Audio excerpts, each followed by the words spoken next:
new people stopping by my channel, hi you guys. Make sure you hit that subscribe button and don't forget to turn on that bell notification so you're notified each time I post a video. And to all of my returning subscribers, hey y'all.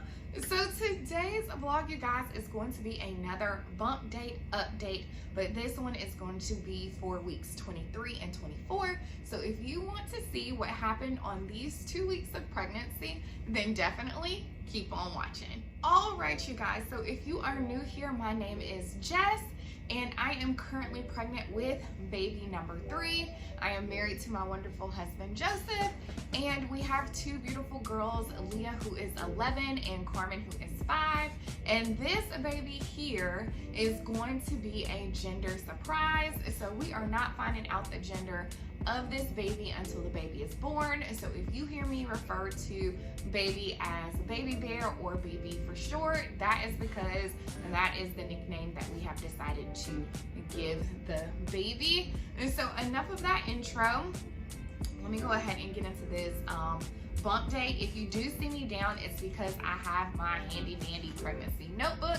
That's where I write down all of my symptoms and things that happen during each week of pregnancy. And so let's go ahead and start with week 23. And so for week 23, I put checked on breast pump. And so if you don't know, if you are a pregnant mommy, depending on your insurance, you do get a free breast pump. And so with my particular insurance, I have the option of, I want to say 8 different breast pumps, but with 4 different companies, and each company offers a different benefit. And so I literally called my insurance company and they gave me a list of the 4 companies that they're partnered with, and from there those 4 companies gave me a list of the different breast pumps that they offer. Typically I use Medela breast pumps. I still have my breast pump from when Carmen was a baby. Only thing I need to do is just change out all the attachments and things of that nature. But if I'm gonna get a free breast pump, then I might as well go ahead and get it because it is free. But I'm also looking for like a cordless pump. I have a few that I'm looking at now just because I want to be able to be more hands-free and be able to move about while I am doing things in the house. However, I do plan on keeping the stationary breast pump either at work when I go back or keeping it upstairs so that way I can pump while I'm upstairs. So yeah, so if you do have insurance and your insurance provider does give you the option of a free breast pump, definitely hop on it because it is free. Next thing I put on here is hospital indemnity requirements. So during this week, I checked on that too. With Joe's insurance, we have a hospital indemnity plan. That's basically like where your insurance pays you for being in the hospital. And then I also have another hospital indemnity plan with my job. And so I wanted to check with both of them to see what the requirements were, just because things have changed since the beginning of the year or when we actually set up our insurance. And so I wanted to check on those, make sure everything was okay, and see what all I need to do to make sure that we do get our payout and things of that nature. So if you don't have a hospital indemnity plan, maybe this doesn't apply to you. If you do, make sure you just take the time, especially since you're at the halfway point of your pregnancy, to go ahead and check on all of that. Also check on your insurance to see exactly what it is that you're going to be coming out of pocket to pay, because you don't want any surprises, you know, once baby is born. But with our hospital indemnity plan, like I said, they will pay us, and literally for us to have that policy with our insurance is like $12 a month. And so $12 a month, and then they're paying you to basically be in the hospital. You cannot beat that. So I went ahead and checked on that. And then I also put on here for week 23, I decided on how much maternity leave that I would be taking. And so with my job, we have to have short-term disability in order to get paid while we are out. However, we only get 60% of our pay, which that's why that hospital indemnity plan is really good, because it offsets the cost of what my paycheck would be because I'm home. But since I have been working from home and I haven't taken any vacation, I have accrued a lot of time. And so our short-term disability does allow us to be out for 12 weeks paid at 60%. However, I'm probably gonna take 4 to 6 weeks worth of vacation and sick leave just because I have saved up to 3 months. I don't wanna deplete all of my time just because I know I am gonna have to go back to work, and I still wanna have time for the girls just in case they have appointments, and then of course for baby bear just in case baby bear has appointments. So right now I am looking at probably taking 16 to 18 weeks just because that will put me at going back to work in December, and Decembers are super crazy for us because Joe's work schedule is crazy due to peak season, and that would just leave me taking 3 kids to 3 different schools. And so we're just trying to figure out the best way to get our system going. And if that means that I have to return back to work in January, so that way it's a little bit feasible for our household, then that's definitely what I will do. And so the next thing that I put on here for week 23 is that my gums started bleeding again. Not a lot like it did the last time when it freaked me out, but just a little bit. So I wasn't too much alarmed just because I knew that, hey, this has already happened and this is a common symptom, but it also didn't alarm me because it wasn't as much as what it was before. So now that week 23 is out the way, let's move to week 24. And so week 24, I put on here noticing a little acid reflux. And with both of my previous pregnancies, I have always had acid reflux, and both of the girls came out with heads full of hair, okay?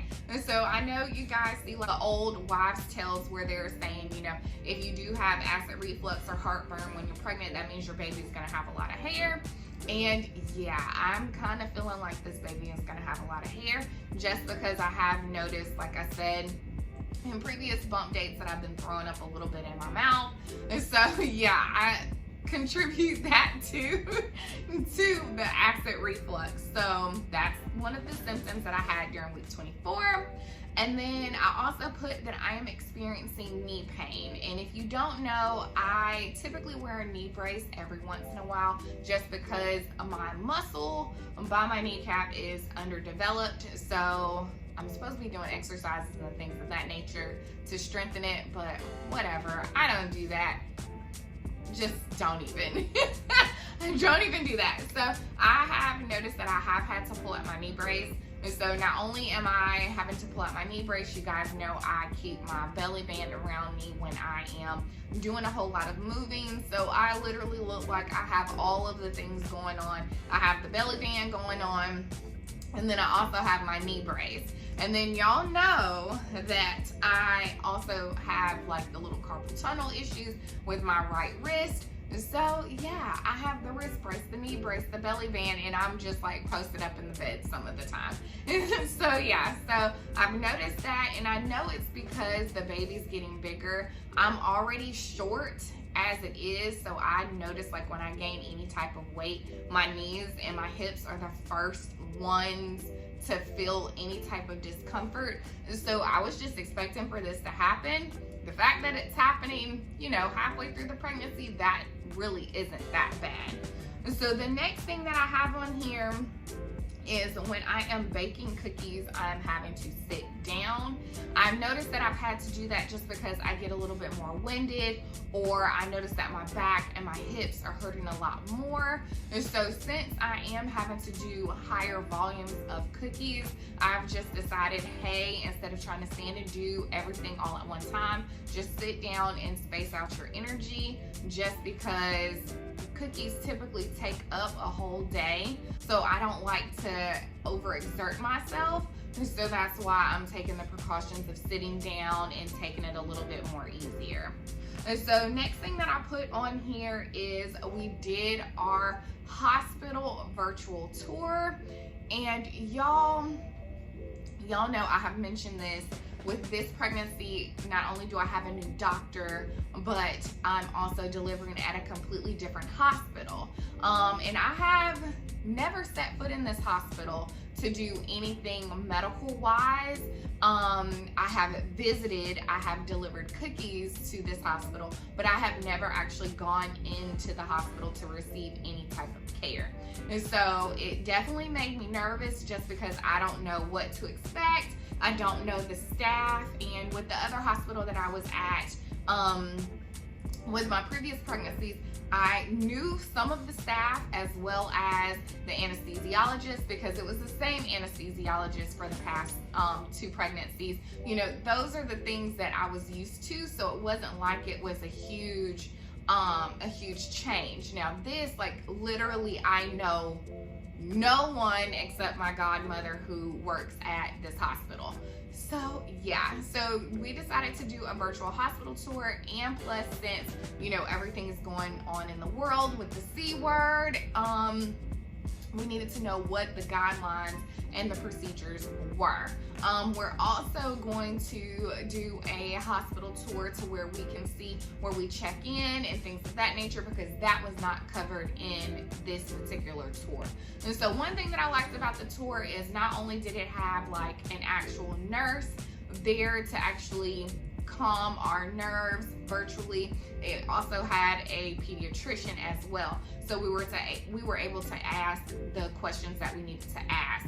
Now with our hospital and in our area, they are still practicing the C word guidelines.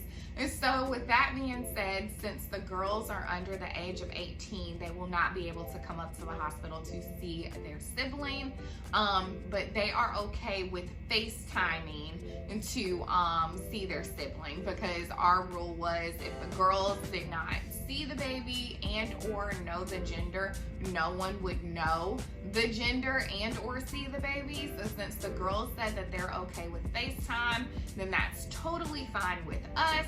And of course they will know the gender first.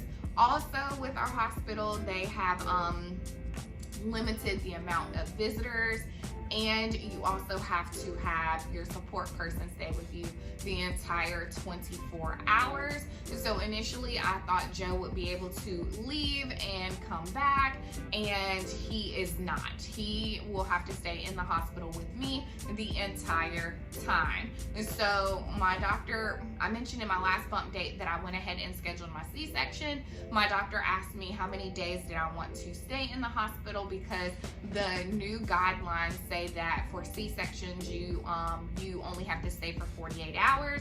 However, typically my second day, it has always been my worst day as far as like pain and things like that, because I am trying to get back to normal and do all of the movement. And so I mentioned to my doctor that I wanted to stay as long as my insurance paid. And so I'm looking at maybe 3 to 4 days in the hospital, which would put me at a good point in going home, because then I have already built up my strength. That may be subject to change just because I'm not able to have as many visitors or have the girls with us while we're in the hospital. And so that kind of changes things. So it's still up in the air of how many days I would stay in the hospital. But I did let my my OBGYN know that I want to stay as long as the insurance is paying. So yeah, there were some other questions that I asked, because you guys know that I am doing the placenta encapsulation, and so the person who is coming to get our placenta will count as one of our visitors. So we're trying to figure out which way is going to be best, so that way we can still accommodate family who want to come see. And also my entire family has been vaccinated, and so that eases our mind as far as them coming into the hospital to see the baby. And just because we were kind of worried for them to come and see the baby and haven't been vaccinated, and what if they get sick and things of that nature. And so that was a concern of ours. Also, I am wanting to have a more relaxed and gentle C-section, and so we asked questions about that as well. The virtual tour had about 20 other couples in there, and so all of us were asking questions as well. But even though this is my third baby and my third C-section, since this is a completely different experience with it being a pandemic, 1, and 2, I'm at a whole new hospital, and 3, a whole new doctor, this situation has pretty much put me at a first-time mom type situation, because I'm not really aware of what's gonna happen when I go into the hospital. So when I do go into the hospital, this will be like literally my first time ever going into the hospital for a medical procedure at this particular hospital. So yeah, so all in all, the hospital tour was super great. I felt like I learned a lot. Felt like I learned a lot about the staff and things of that nature. So it definitely eased my mind, but I am still a bottle of nerves just because I don't know what all to expect once I get in there, since this is new.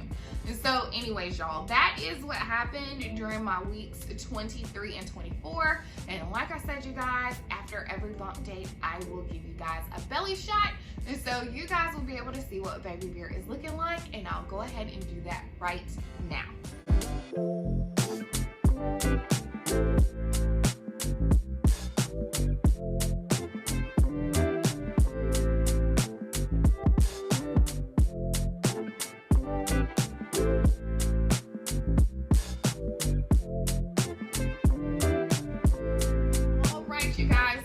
You have heard everything that has happened in weeks 23 and 24, and on top of that, you have seen what baby bear looks like. I'm gonna go ahead and end the vlog here. If you like this video, you guys, make sure you give it a big thumbs up. Don't forget to hit that subscribe button and turn on that bell notification so you never miss an upload, you guys. And until next time, you guys, I will see you on the next one. Talk to you soon. Bye.